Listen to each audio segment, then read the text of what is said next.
Hi, everyone. I'm Lisa Caputo Love, Chicago Public School teacher and recipient of many CFE grants.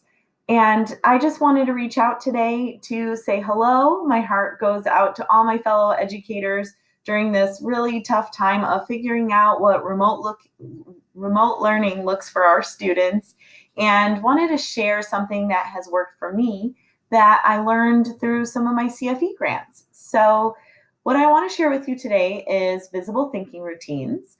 I learned this at Harvard Summer Seminar Project Zero that I was able to go to due to one of my CFE grants. And then I was able to share through some of the small group study grants in CFE. You can see here on the screen all the various thinking routines that they have available, and I believe there's even more. What I like about thinking routines is it helps take this more difficult content and makes it really accessible for learners. So they're more engaged and can think more deeply about the material and share their thoughts in more clear and succinct ways. So before I show you how one of the thinking routines work, I just wanted to share a little bit of housekeeping around how I do Zoom and tips that work and didn't work for me.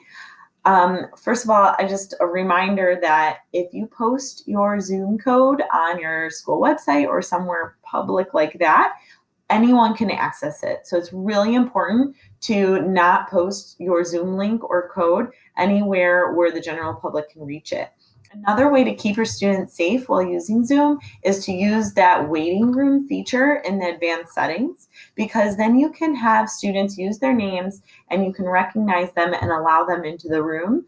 And if you see someone pop up that you don't recognize, you can not allow them to be admitted. Other tips is if you have great co-teachers like myself, you can use the breakout sessions to make the settings more small. And the chat box has a feature that you can set that is host only. And that way you don't have students chatting amongst each other, disengaged from the content and about other things that aren't related to the class.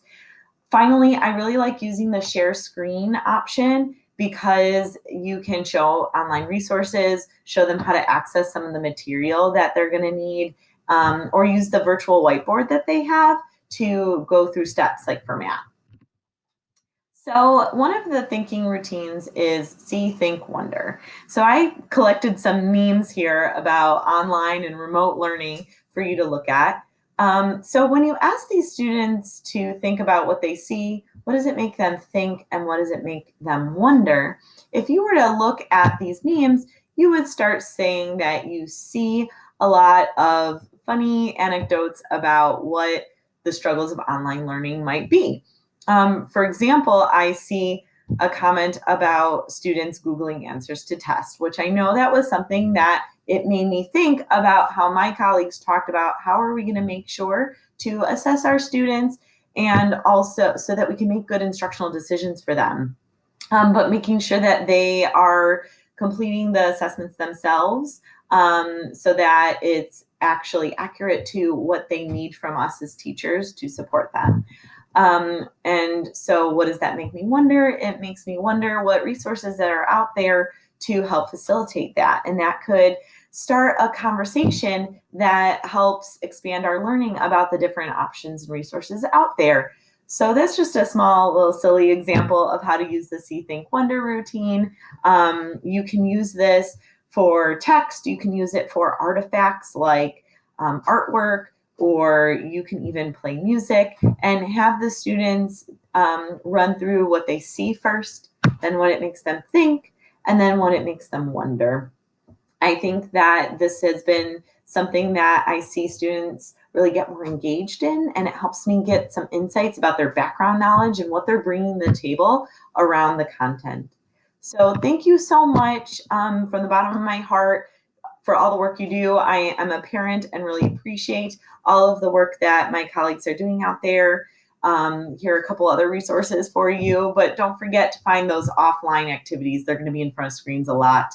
Have a really great year, and I look forward to being with you in person again in the future.